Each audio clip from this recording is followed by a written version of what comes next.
একটা গ্রামে বালি নামের একজন যুবক নিজের বয়স্ক বাবা ভীমার সাথে থাকত। বালির ছোটবেলা থেকেই পালোয়ানগিরি করার খুব শখ ছিল, কিন্তু তার বাবা ভীমা বালিকে সব সময় পালোয়ানগিরি করার থেকে বারণ করত। একদিন অস্থির হয়ে বালি নিজের বাবাকে বলে, আমি একটা জিনিস বুঝতে পারছি না বাবা, আমি পালোয়ানগিরি করি, এতে তোমার সমস্যাটা কি বলতো? সমস্যা আছে বাবা, তুই এই সংসারকে ভালো করে চিনিস না। পালোয়ানগিরি করে তোর ভবিষ্যৎ তো তৈরি হবে না। এর থেকে অনেক ভালো হবে যে অন্য কোনো কাজে নিজের মনটা লাগা, বা কোনো ছোটখাটো ব্যবসা করে নে, এতেই তুই সুখে থাকবি রে। বাবা, আমার মন না কোনো কাজে লাগে আর না কোনো রকম ব্যবসায়। সেটা তুমি ভালো করেই জানো যে আমি ছোটবেলা থেকেই পালোয়ানগিরি করার শখ রয়েছে আমার, আর এই শখ তো আমি বংশ থেকেই পেয়েছি, তাই না? তুমিও তো তোমার ছোটবেলায় ভালো পালোয়ানগিরি করতে।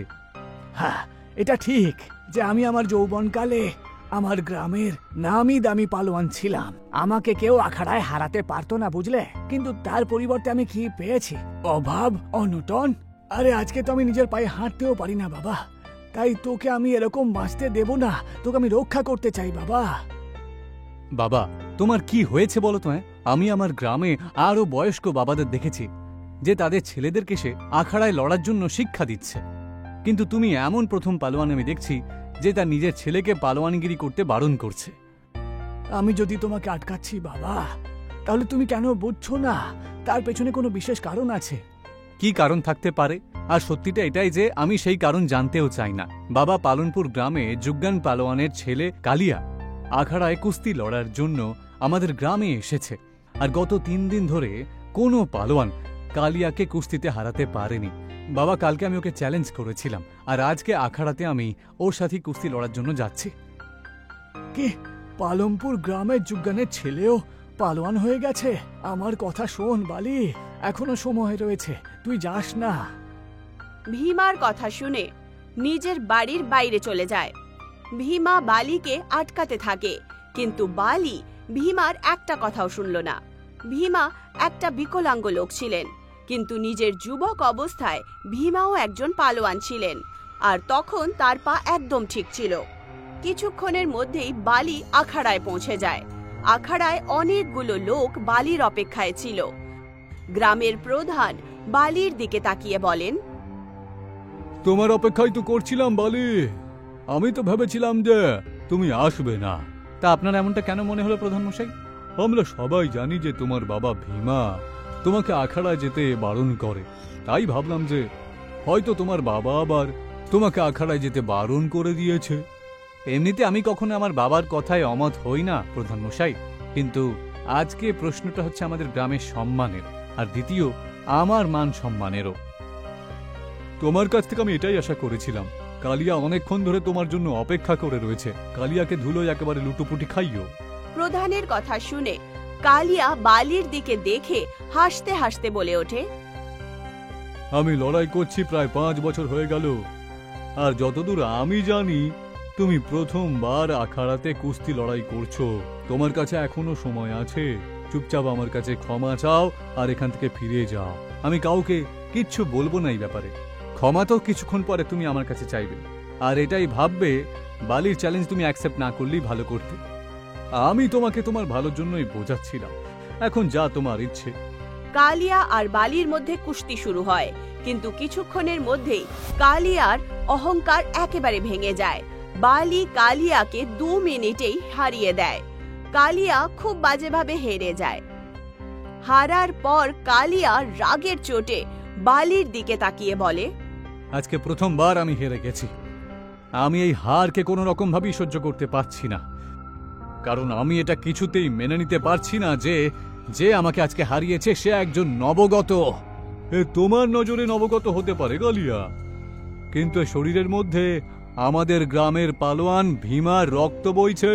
তুমি আবার সেই ভীমার কথা বলছো না তো, যে হাঁটার জন্যও এখন তার বৈশাখীর দরকার হয়, যে নিজের পায়ে হেঁটে গিয়ে 1 গ্লাস জলও খেতে পারে না। তুমি এবার একটু বেশি কথা বলছো কালিয়া। একটা কথা শুনে রাখো তুমি, আমি আমার বাবার বিরুদ্ধে একটা কথাও কিন্তু সহ্য করতে পারবো না। আরে তুমি ছেড়ে দাও বালি, কালিয়া তো হেরে গেছে, আর সে তার নিজের হারকে গ্রহণ করতে পারছে না। ও তোমাকে উস্কানি দিচ্ছে, তাই ওর উস্কানিতে তুমি এসো না একদম। ও চায় যে তুমি রেগে গিয়ে ওর ওপর হাত তুলে দাও, আর এই আখাড়ার ঝগড়াটা দুটো গ্রামের ঝগড়ায় পরিবর্তন হয়ে যাবে। এইটুকু বলে গ্রামের প্রধান বালিকে বিজয়ী ঘোষিত করেন। বালি খুশি খুশি নিজের বাড়ি ফেরে। বালি বাড়িতে এসে খুব খুশি ছিল। বালিকে খুশি দেখে ভীমা তাকে কিছুই বলে না। ভীমা চোখ বন্ধ করে চুপচাপ ঘুমোনোর নাটক করতে থাকে। অন্যদিকে কালিয়া হারার পর নিজের ছোট্ট মুখ নিয়ে নিজের বাবা জগ্গানের সামনে দাঁড়িয়েছিল। আমি 20 বছর পর্যন্ত আখাড়ায় বড় বড় পালোয়ানদেরকে হারিয়ে দিয়েছি, আমায় কেউ আজ অব্দি হারাতে পারেনি। আমি তোকে আখাড়ায় লড়ার জন্য একটা নিয়ম শিখিয়েছি, আর তুই একজন নবগতর কাছে হেরে গেলি, পুরো সম্মান মাটিতে ধুলো করে দিলি রে। এটা ঠিক যে বাবা, আমি একজন নবগতর কাছে হেরেছি, কিন্তু ওই নবগত যদি কোনো সাধারণ মানুষ নয়, বরং ওই গ্রামের অনেক পুরনো দিনের দামি পালোয়ান ভীমার পুত্র। আমাকে তুই আগে বলিসনি কেন সেটা, যে ভীমার পুত্র তোকে চ্যালেঞ্জ করে দিয়েছে? আচ্ছা, ভীমা কি নিজের ছেলেকে নিজের মতনই কুস্তি লড়া শিখিয়েছে? এই কথাটার জন্যই তো খারাপ লাগে বাবা। ওর বাবা আসলে ও কুস্তি লড়াই বলে তার বিরুদ্ধে যায়। সবাই বলে যে বালি নাকি এই খেলা শিখেছে বংশগতভাবে। চিন্তা করো না বাবা, 3 দিন পরে আমার আখাড়ার পালোয়ান ওই বালিকে চ্যালেঞ্জ করবে। বালির ক্ষমতা তুমি জানো না বাবা, ওকে হারানো কিন্তু সত্যিই কঠিন। আরে তুমি এখন নতুন নতুন পালোয়ানগিরি করছো, হ্যাঁ? তুমি কিছুই জানো না এই ব্যাপারে। তুমি ভুলে যেও না তোমার বাবা এই গ্রামের আখাড়া চালায়, আর আমার আখাড়ার নাম কত দূর যে প্রসিদ্ধ সেই ব্যাপারে তোমার কোনো আন্দাজও নেই। 3 দিন পর যুগন একটা পালোয়ানের সাথে বালির গ্রামে পৌঁছে যায় আর হাসতে হাসতে প্রধানকে বলে, তোমার গ্রামের একজন নবযুবক আমার পুত্র কালিয়াকে খুব সহজেই হারিয়ে দিয়েছে। তুমি কি বলতে কি চাও? হ্যাঁ, পরিষ্কার করে বলো তো।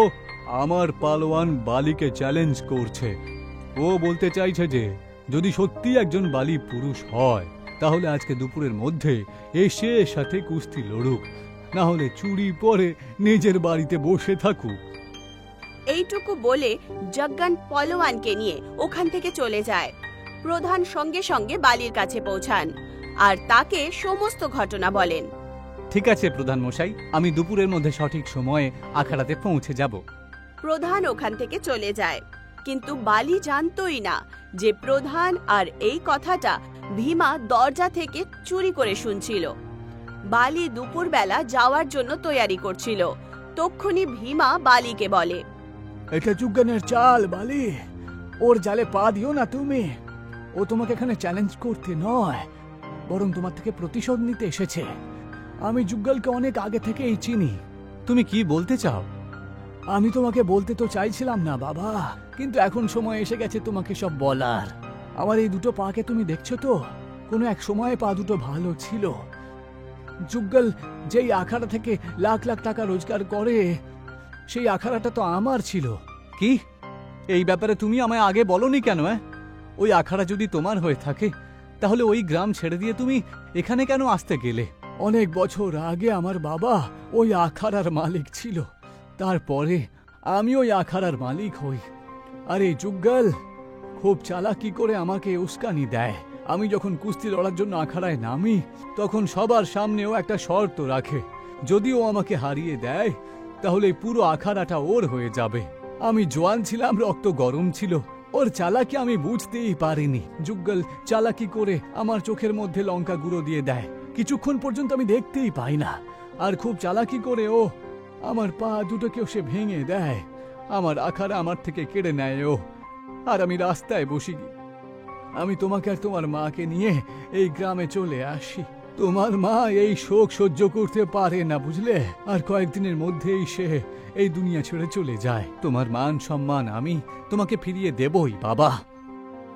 এইটুকু বলে বালি খুব দ্রুত গতিতে বাড়ির বাইরে চলে যায় আর আখাড়ায় পৌঁছে যায়।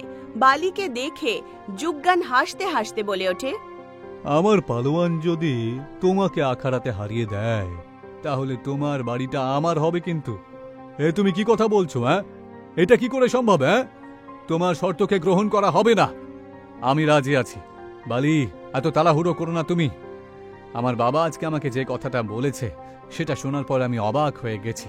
আপনি একেবারে নিশ্চিন্ত থাকুন প্রধান মশাই, আমি এই পালোয়ানকে একেবারে ধুলোয় লুটিপুটি খাওয়াবো। কিছুক্ষণের মধ্যেই পালোয়ান আর বালির মধ্যে কুস্তি শুরু হয়, কিন্তু পালোয়ান খুব চালাকি করে আর নিজের কলা কৌশল দ্বারা বালির একটা পা ভেঙে দেয়।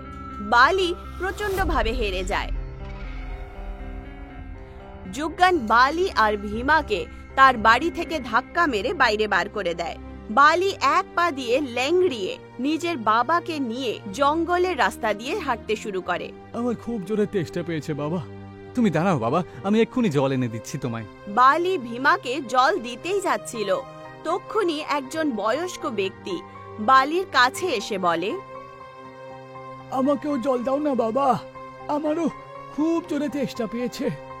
বালির ওই বুড়ো লোকের ওপর খুব দয়া হয়। বালি সেই জলটা বুড়ো ব্যক্তিকে খাইয়ে দেয়। জল খাওয়ার পর ওই বয়স্ক লোক বলে ওঠে, তুমি তোমার বাবাকে জল খাওয়ালে না কেন? আমার বাবা আরো কিছুক্ষণ জল না খেয়ে তো থাকতে পারবে, আমি সেটা জানি, কিন্তু আপনি তো দেখছি আরো বয়স্ক, সেই জন্য আপনাকে আমি জলটা খাওয়ালাম। বালি এইটুকু বলেই ছিল, আর তক্ষুনি দেখতে দেখতেই সেই বয়স্ক ব্যক্তির রূপ পরিবর্তিত হয়ে যায় আর সে একজন অনেক বড় পালোয়ানে বদলে যায়। বালি আর ভীমাও আশ্চর্যজনক রূপে তাকে দেখতে শুরু করে। কে তুমি? আমি একজন জাদুকর পালোয়ান, একটা জাদুর জগৎ থেকে আমি এসেছি। আমি তো তোমার পরীক্ষা নিচ্ছিলাম আর তুমি পরীক্ষায় উত্তীর্ণ হয়েছ। আমি জানি যুগল তোমার সাথে কি করেছে। ওর এই আচরণের জন্য আমাদের জাদুকর পালোয়ানের জগতের খুবই বদনাম হয়েছে। ওকে এখন উচিত শিক্ষা দেওয়ার সময় এসে গেছে। এইটুকু বলে সেই পালোয়ান নিজের হাত এগিয়ে দেয় আর দেখতে দেখতেই বালি আর ভীমা একেবারে ঠিক হয়ে যায়। এটা জাদুকর আখাড়ার রেস্টুরেন্ট। এখানে তুমি পালোয়ানদেরকে সঙ্গে করে কুস্তি লড়াই তো করাতেই পারো, তার সাথে রেস্টুরেন্টও চালাতে পারবে। কিন্তু আপনি আমাদের জন্য এত কিছু কেন করলেন? কারণ তুমি আমাকে জল খাইয়েছ, আর জাদুকর পালোয়ানের জগতে যারা সাহায্য করে তাদেরকে অনেক বেশি সম্মান দেওয়া হয়। এটা আমার তরফ থেকে তোমার জন্য একটা ছোট্ট উপহার। এইটুকু বলে জাদুই পালোয়ান গায়েব হয়ে যায়। বালি আর ভীমাও সেই জাদুই আখাড়ার রেস্টুরেন্টে থাকতে শুরু করে। ওই জাদুই আখাড়ার রেস্টুরেন্ট কিছুদিনেই প্রসিদ্ধ হয়ে যায়। আর যখন এই কথাটা যুগ্গানের কান পর্যন্ত পৌঁছায়, তখন সে রাগের চোটে পাগল হয়ে যায় আর সে নিজের ছেলে কালিয়াকে বলে, আমি এটা বুঝতে পারছি না যে এই চমৎকারটা কি করে হলো। আচ্ছা ঠিক আছে, কোনো ব্যাপার না, এখন আমি ভীমার থেকে ওই জাদুকর আখড়াটাও নিয়ে নেব। এইটুকু বলে যুগ্গান কালিয়াকে নিয়ে সেই জাদুই আখাড়ায় পৌঁছে যায় আর সে কুস্তির জন্য ভীমা আর বালিয়াকে আহ্বান দিয়ে বলে ওঠে, কুস্তি তো হবে যুগ্গাল, কিন্তু এই জাদুই আখড়ার ভেতরে তুমি যদি এই শর্তে রাজি থাকো তাহলে বলো আমায়। হ্যাঁ, আমি রাজি আছি। আর ভীমা আর যুগ্গান, বালি আর কালিয়ার মধ্যে কুস্তি শুরু হয়। যুগ্গান আর কালিয়া খুব চালাকি করে যেই মাত্র লাল লঙ্কা ওই দুজনের চোখে দেওয়ার চেষ্টা করে, তক্ষুনি সেই লঙ্কার গুঁড়ো ওদের দুজনের চোখে নিজে নিজেই চলে যায়। ভীমা আর বালি খুব তেজিতে যুগ্গান আর কালিয়ার পা ভেঙে দেয়। ভীমা যুগ্গানের দিকে তাকিয়ে বলেন, আমি জানতাম যে তুই এইবারেও আমার সাথে চালাকি করার জন্যই এসেছিস, সেই জন্য এই জাদুই আখাড়ার মধ্যে লড়ার জন্য বলেছি। কারণ এই জাদুই আখাড়ার এটাই বিশেষত্ব, এখানে যে চালাকি করবে সেই চালাকিটা তার সাথেই ঘটে যাবে। তারপর ওরা দুজন আজীবন বিকলাঙ্গই থাকে। ভীমা আর বালি মিলে আজও সেই জাদুই আখাড়ার রেস্টুরেন্টটা চালায়।